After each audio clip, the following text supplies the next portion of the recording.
Hey, I'm Nick Caruso, and you're watching This Week in Gear.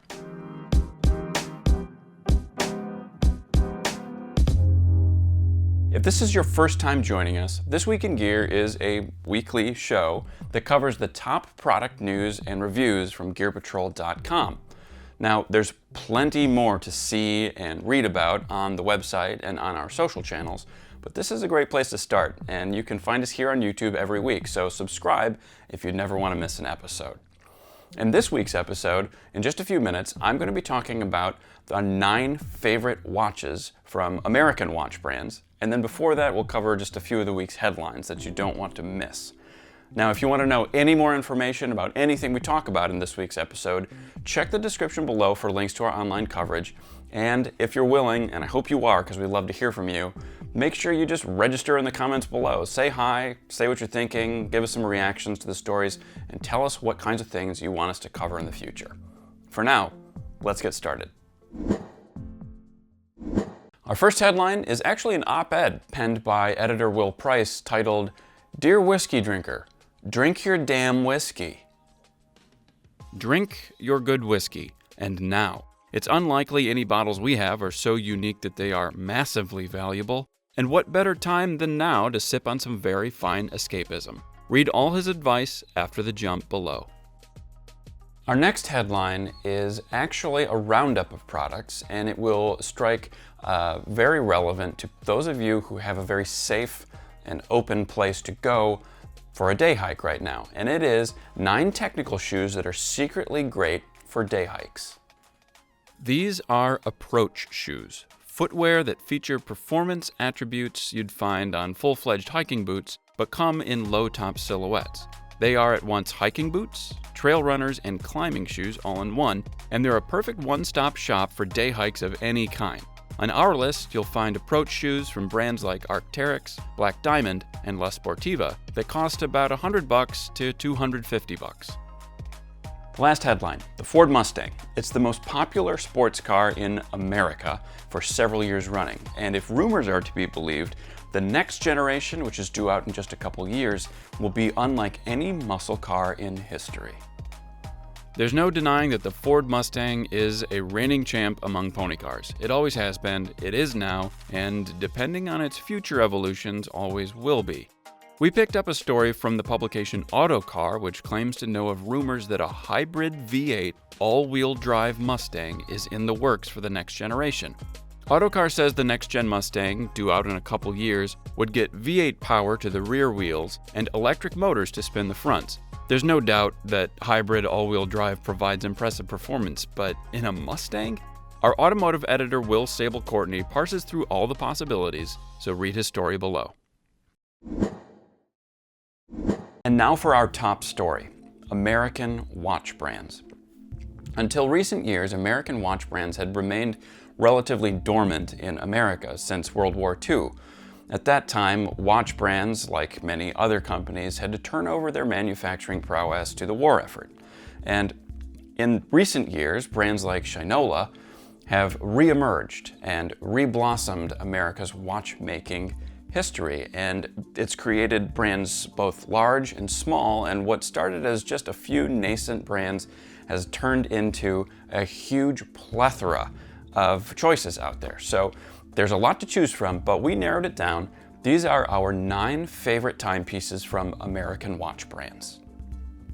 Brew Watches began in 2015 after raising $40,000 on Kickstarter. Its products are inspired by industrial espresso machines, and in 2017, the brand shipped about 200 watches made from Japanese and Chinese parts assembled in Switzerland. Now, Brew's newest line is the Mastergraph, a rectangular watch with a classic bent and a Seiko Mecha Quartz movement that founder Jonathan Ferrer assembles himself. He was inspired by telephone timer chronographs that first emerged in the 1930s and had hash marks every 3 minutes to let the wearer know it was time to insert more quarters for their call. The Retrograph has extra hash marks through 35 seconds, the ideal time to pull an espresso shot. Based in Los Angeles, Notice represents a crop of young American brands offering the features they know fellow watch enthusiasts appreciate at affordable prices made possible by quality Asian suppliers. Founders Wesley Kwok and Cullen Chen are longtime friends who started the brand together with their own life savings rather than going the more common Kickstarter route. Notice is going strong today, and a look at the Retrospect dive watch will tell you why. Its design is rock solid. It's powered by a Seiko NH35 movement, and it's got serious features like sapphire crystal and 200 meters of water resistance. When it was founded in 2012, Shinola was a game changer for American watches, touting its local Detroit staff as part of the city's renaissance, and the watches they assembled with Swiss quartz movements as a return to an American-made ethos. Since then, some would say the American watch movement has left them behind, moving on to younger, smaller brands, and moving toward the mechanical. Shinola shows signs of catching up, however, with mechanical watches a permanent part of the company's lineup, including the brand's flagship model, the Runwell. Designer Bradley Price has breathed new American life into the racing-inspired watch. Blending a consistent design language spoken by both car and watch enthusiasts with quality finishing and reasonable prices, thanks to Hong Kong manufacturing. This model, the Inter Europa, falls on the classic side of design, recalling the colors and flowing lines of Italian cars from 1949 to 1964, the era of the race it was named for. It's 39 millimeters wide and nice and thin, housing an ETA 7001 manually wound Swiss movement and listing for $1,250. Pelton Watches founder Denny Misanovic started his watch business after having made a business designing and building microphones, and he's since also expanded to luxury eyewear and leather goods. He assembles the watches himself, but more notable is that he actually crafts many components in-house. His Sector watch is perfectly representative of his brand, with handmade dials that each require about 6 hours of work. As each is made to order, they take a few weeks to be delivered. Oak & Oscar's founder Chase Fancher ditched a real estate job in 2015 to start his Chicago-based brand. His newest watch, the Olmsted, is the second permanent member of the collection. The rest were limited editions, and it was inspired by the founder of landscape architecture, Frederick Law Olmsted. It takes the brand in a decidedly field watch direction, with its 100-meter water resistance rating, double-domed sapphire crystal, sandwich dial with plenty of lume, and a dependable ETA movement. It's another example of what Fancher considers the, quote, perfect, everyday, go-anywhere kind of watch. Haven, a brand proudly based in the American Midwest, is new on the scene as of 2019 and brings some fun and color to the watch world with its Chilton chronograph. Drawing on funky chronograph designs of the 1960s and 70s, it features numerous vintage-inspired elements and details like its box-style sapphire crystal, for example, or its panda and reverse panda dials and vibrant highlights. And unlike many chronographs that tend toward the large side, it's just 37.5 millimeters wide. Based on this first watch, it's worth looking forward to Haven's future as well. Monta was founded in St. Louis, where its co-founders were, respectively, working in finance and running a company making high-end rubber watch straps. Only a few years later, Monta is one of the stars of American watchmaking, offering the look and feel of name-brand Swiss watches at micro-brand prices. The Atlas, the brand's fourth collection, combines field watch styling with a GMT complication powered by a Sellita 330 Swiss automatic movement. Most of all, it's the combination of refined details and a purposeful tool watch vibe that give any Monta model its sense of value and character.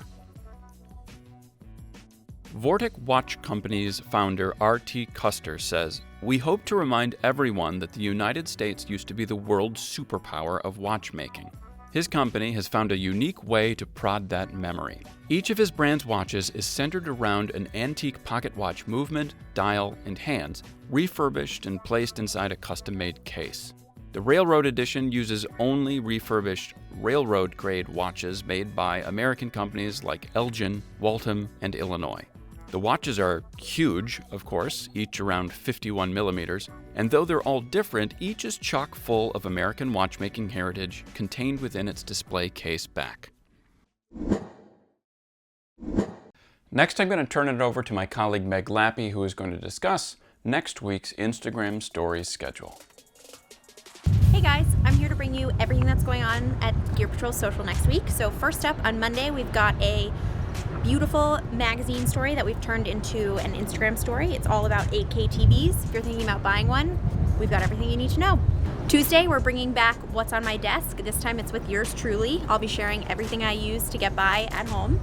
Also on Tuesday, you'll see the final chapter of Blaze of Glory, one of our magazine stories that we've turned into a beautiful Instagram series. Wednesday, we're back with more watches. We've got 5 watches that you guys sent in to us that we'll be sharing. On Thursday, tech writer Tucker Bowe will be testing DJI's newest Mavic Air 2 drone. Send him any questions you have and he'll be sure to get back to you on that. On Friday, we have a new series coming at you. It's all about houseplants. Home and Drinks editor Will Price will be sharing one of the plants that he keeps alive at home and how he does that. On Saturday, motoring writer Tyler Duffy has another Porsche that he'll be testing, so shoot him over any questions. He'll be sure to get back to you on those as well. That's it for everything next week. As always, if there's anything you want to see, any questions you have, shoot us over a DM at Gear Patrol Instagram, and we'll be sure to get back to you. That's it for this week's episode of This Week in Gear. Make sure you drop into the comments below and let us know what you think about what we covered this week and what you'd like to see more of next week and beyond. For now, I hope you're safe and healthy and well, and we'll see you here next week. Take care.